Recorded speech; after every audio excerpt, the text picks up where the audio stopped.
Pardon the interruption, but I'm Mike Wilbon. Yesterday was National Poetry Day, Tone, and you weren't here. Tony Kornheiser, I still have one. Roses are reds, violets are blues. Wilbon's Cubs won, but he picked them to lose. You know, Tony, not picked them. I was scared of that lineup, and we did okay 2 out of 3 games, although the ninth inning, I stopped breathing. Stopped completely. Yeah. Hit 2 batters, people on base, home run to start the inning. I had stopped breathing, period, in the ninth. I think we're going to get to that later in the show. Welcome to PTI, boys and girls.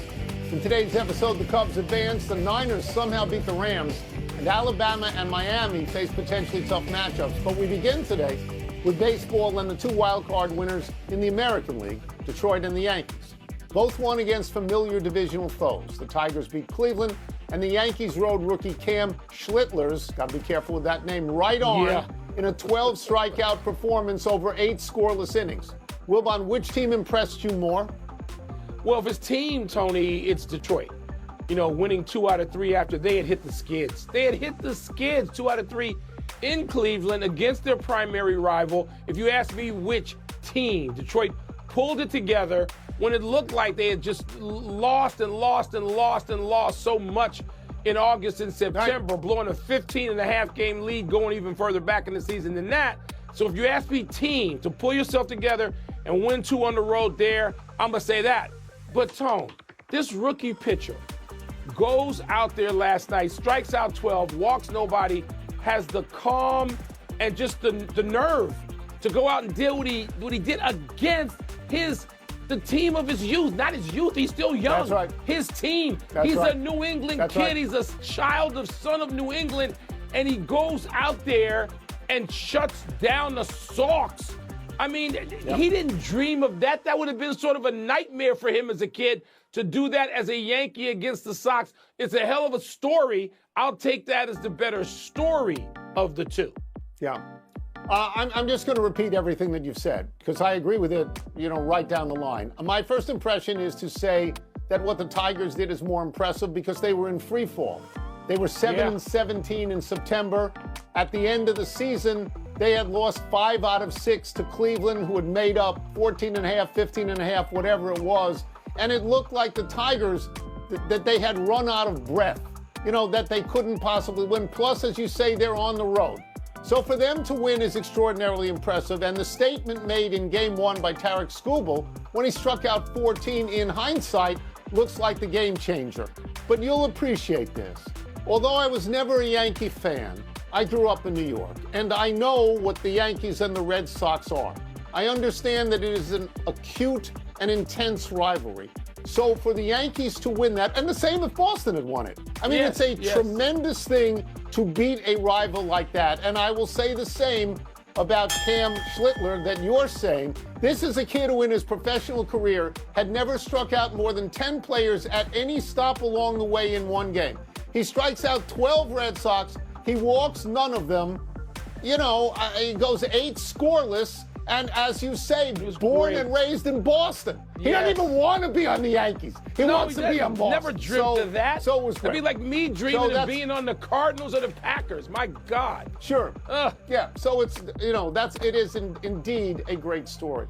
Let's move to the National League's only series yesterday. Your Chicago Cubs beat your San Diego Padres. You like them so much. The score was 3-1. The Cubs scored a couple of runs early to take command and seemed to get some help from the umpires late when it mattered. Wilbon, what does this result say to you about each team? Well, Tony, you can go through the details, and that was not a strike on any level at any time. It wasn't even close. So San Diego got hosed in that way, and I was just saying, okay, I'll take it. But, Tony, to me, coming into this series, you and I didn't really differ on this. I think the Padres are a better team in the lineup than you do, but the Padres underperformed just a tick, and the Cubs have been overperforming to me all season. Milwaukee should have won that division and did by 5 games. It could have been more. But the Cubs, Tone, to me, one thing I love about this team, watching them every day since they opened the season in Japan against the Dodgers, is that they give you everything they've got. And there are people in Chicago who are critical of Craig Counsell. I don't get it. He gets, to me, closer to the maximum effort and result from his team than anybody in baseball. Yes, the Cubs do. And they did it again in this series, and I don't know what it's going to mean against the Brewers. I actually feel good about playing the Brewers. I sort of want the Brewers bring on the cheeseheads. Yeah. And I thought San Diego just a little bit underperformed enough that the Cubs advance in this series.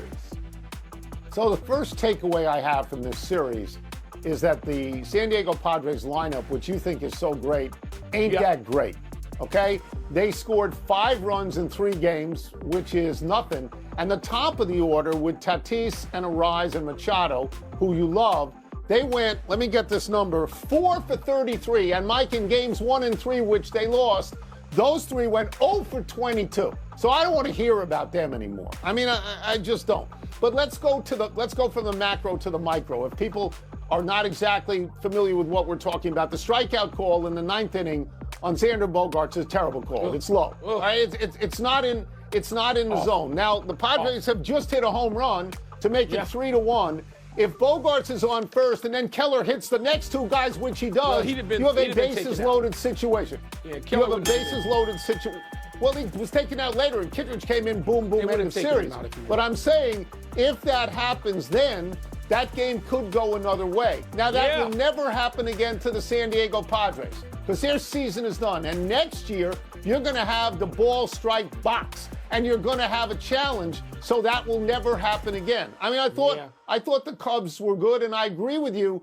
I agree with you that playing Milwaukee is good, but I think the drama is about the manager you said. Counsell left the Brewers to manage the Cubs. Yes. Now you will see if that was the right decision.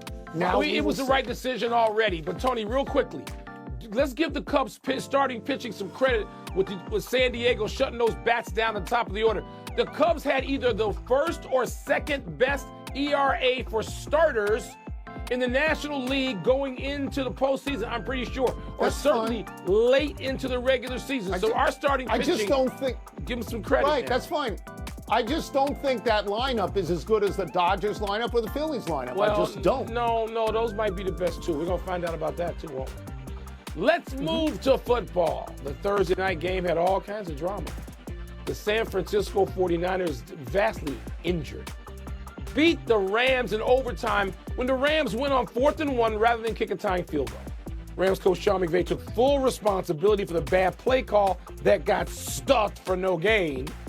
Tone, did the Niners win this thing or did the Rams lose it?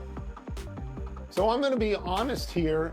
I was watching the baseball. I did not go over and watch the football. I didn't see any plays at all. So this morning I saw the highlights and I was stunned at the result.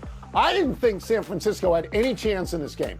They don't have their quarterback. They don't have any of their top receivers, and they're on the road. I mean, I have the Rams winning comfortably, and as it turns out, San Francisco is the longest underdog of the year so far to win 8.5 points. You know, but what is also true is you cannot fumble on the 1-yard line with a minute to go when you're about to go in for the winning score. You simply can't do that. From everything I've seen, everything I've read,